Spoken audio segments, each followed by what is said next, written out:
BR Naidu గారి వీడియోలో మీకు అంత భూతం కనిపించిందండి. మీకు అంత పెద్ద భూతం ఉంది దాంట్లో. జస్ట్ అంటే ఆయన వంటగదిలో ఉన్నారనుకోండి, కిచెన్ గదిలో, కాబట్టి అక్కడ పెద్ద భూతం అయితే ఏం కనిపించట్లా. జస్ట్ ఇలా పట్టుకున్నారంత ఆవిడ. దాంట్లో భూతం ఉంది అంటే మీరు ఏ కళ్ళుతో చూస్తున్నారో అదే మీకు అలా కనిపిస్తుంది అంట. అంటే మీ మనసులో ఉన్న భావజాలం, మీది చెడ్డ భావజాలం ఉంది మీ మనసులో, అందుకనే మీరంతా కూడా అలా చూస్తున్నారు, ఆ ఉద్దేశంతో చూస్తున్నారు. అక్కడైతే అంతేం లేదు అని ఎవరో టీవీ5 మూర్తి గారు ఆయన కొన్ని మాటలైతే మాట్లాడాడు. స్నేహితులతో దాని ఏదో బూతులాగా భూతంలాగా చూపించడం. అవును, మీకు అందులో బూతు కనిపిస్తుందా? నాకు కనిపించట్లా. సాధారణంగా ఏం చెప్తారంటే మీ మనసులో ఏది ఉందో అదే ప్రతిబింబిస్తుంది మీ మీ సోషల్ మీడియా, మీ డిజిటల్ మీడియా ప్లాట్ఫామ్ లో. ఓహో, మీ మనసులో ఏ భావజాలం ఉంటుందో ఎదుటి వాళ్ళకి దాన్నే ఆపాదిస్తారు. అవును, ఇలా మనసు పాడైపోయాడు. మంచిగా ఉంటే మంచిగా అనిపిస్తుంది, చెడ్డగా ఉంటే చెడుగా అనిపిస్తుంది. అవును, అందులో బూతుందా? లేదు. నగ్నత్వం ఉందా? లేదు. ఇంకేదైనా ఉందా? ఏమీ లేదు సార్. దాన్ని కూడా ఎలా ఆ 1-2 సెకండ్లు కూడా మనకి ఫేక్ చేయడం, ఫేక్ చేయడం. ఈయనేం ఫేక్ చేశారంటారు, ఆయనేం ఫేక్ చేయలేదు, నేనే దాంట్లో ఉంది, కానీ అక్కడ ఏదో 1-2 చోట్ల మాత్రం మార్కింగ్ చేశారంటారు. తర్వాత ఆయనేమో ఏంటి అసలు దాంట్లో భూతేముంది అయినా కానీ అని అంటారు. కాబట్టి ఈ పంచాయతీ ఎలా ఉన్నా కానీ ఇంతకు ముందు బిఆర్ నాయుడు గారి మీద ఒక ఉత్తరం అయితే కనుక, ఆ ఉత్తరం అయితే కనుక ఏదైతే ఆయన గురించి రాసుకొచ్చిన ఉత్తరం ఉంది, ఆ ఉత్తరాన్ని బయట పెట్టారు. ఆ ఉత్తరంలో ఆయన గురించి చాలా క్లియర్గా సింగిల్ వర్డ్లో చెప్పాల్సి వస్తే ఆ ఉత్తరంలో బిఆర్ నాయుడు గారు ఒక ఉమనైజర్ అని ఆ మహిళ రాయడం నిజంగా సంచలనమైనటువంటి నిజంగా మాట అని చెప్పాలి. ఆ మాట చాలా వివరంగా సుదీర్ఘంగా 3 పేజీల ఉత్తరాన్ని నారా లోకేష్ గారికి, పవన్ కళ్యాణ్ గారికి, చంద్రబాబు నాయుడు గారికి రాయటం అయితే జరిగింది. ఏం రాశారు అసలు ఆ ఉత్తరం? ఆ ఉత్తరంలో ఏముంది? దీంట్లో కూడా బూత్ ఏముందో లేదో నాకు కనపట్లేదు, కానీ మీకు ఏమైనా బూత్ కనపడితే చెప్పండి. ఏంటంటే ఆ ఉత్తరాన్ని చదువుతారు, కొంచెం లెంతీ ఉన్నా కంగారు పడద్దు. లాస్ట్న 3వ పేజీ ఒకటి ఉంది సార్, ఆ 3వ పేజీలో బిఆర్ నాయుడు గారి గురించి చాలా బాగా వివరించారు. 3 పేజీలు చదవాలి కాబట్టి మీరు ఓపికగా వినాలి. ఫస్ట్ అయితే లైక్ చేయండి. రాష్ట్ర ప్రజలకి ఏది నిజం, ఏది అబద్ధం, ఏది బూతు కాదు అనేది తెలియాలి కదా. కాబట్టి ఒకసారి చదువుతాను వినండి.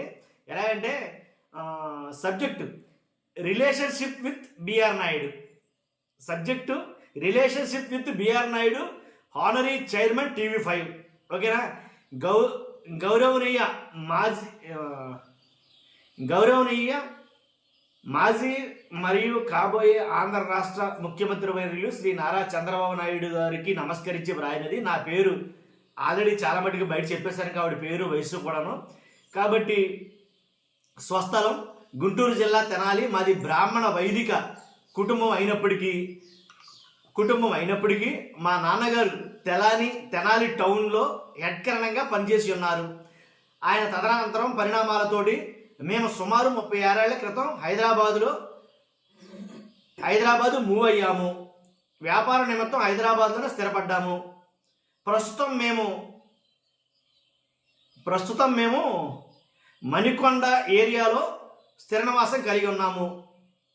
నేను ఈ ఉత్తరం ద్వారా మీ దృష్టికి తీసుకొని రావాలి అనుకుంటున్న ముఖ్య ఉద్దేశం ఏంటంటే, బిఆర్ నాయుడు 25 సంవత్సరాలుగా నన్ను 25 సంవత్సరాలుగా పరిచయిస్తున్నాం. బిఆర్ నాయుడు గారు నేను 20 సంవత్సరాలుగా పరిచయిస్తున్నాం. ఆ పరిచయం కొన్నేళ్ల తర్వాత రిలేషన్షిప్గా మారింది. ఈ ప్రయాణంలో నాయుడు గారి వలన సుఖం, సంతోషం తోడు లేకపోగా అనేక అనుమానాలు, ఆర్థిక ఇబ్బందులు పడ్డాను, ఇంకా పడుతూనే ఉన్నాను. నన్ను ఏనాడు ప్రేమగా, బాధ్యతగా చూడలేదు. అరగంట కోసం నేను అని నాకు అర్థమయ్యేసరికే చాలా ఏళ్ళు గడిచిపోయాయి. నాయుడు గారు నన్ను చాలా బాగా చూసుకుంటాను, ప్రపంచంలో అందరికంటే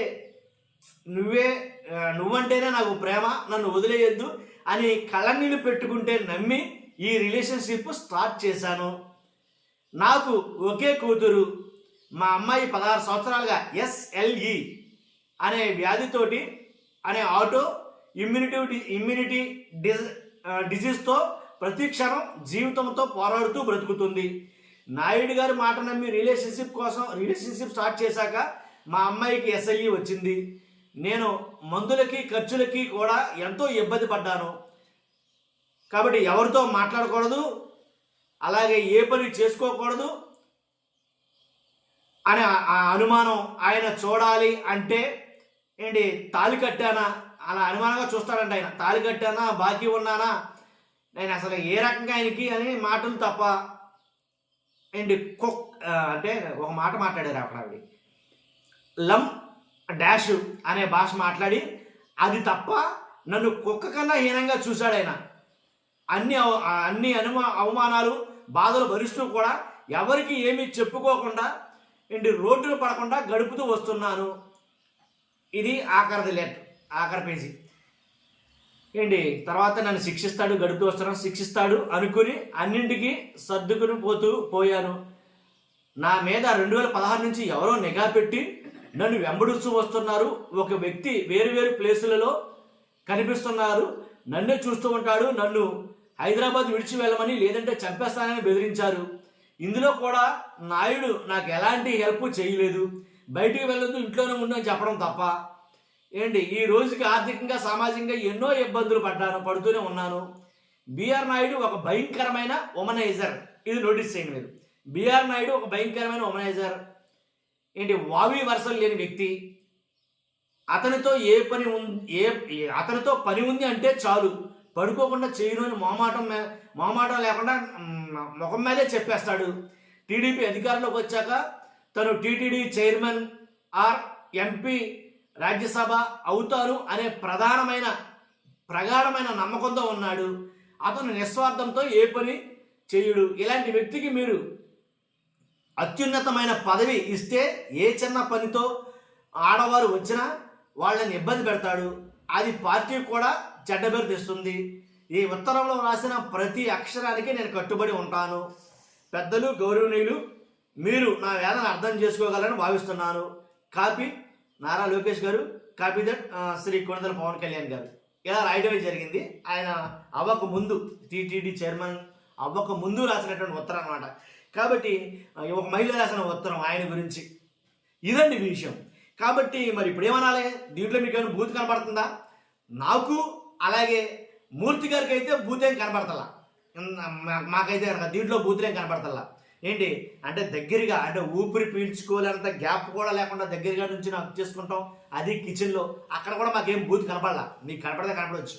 ఏంటి తర్వాత ఆయన నడుచుకుంటూ రావడం, తర్వాత వాళ్ళ బెడ్రూమ్, ఇక్కడ కూడా నాకేం బూత్ ఏం కనపడలా, నాకు మూర్తి గారికి. మరి మీకేమైనా కనపడుతుందో నాకు తెలియదు కానీ.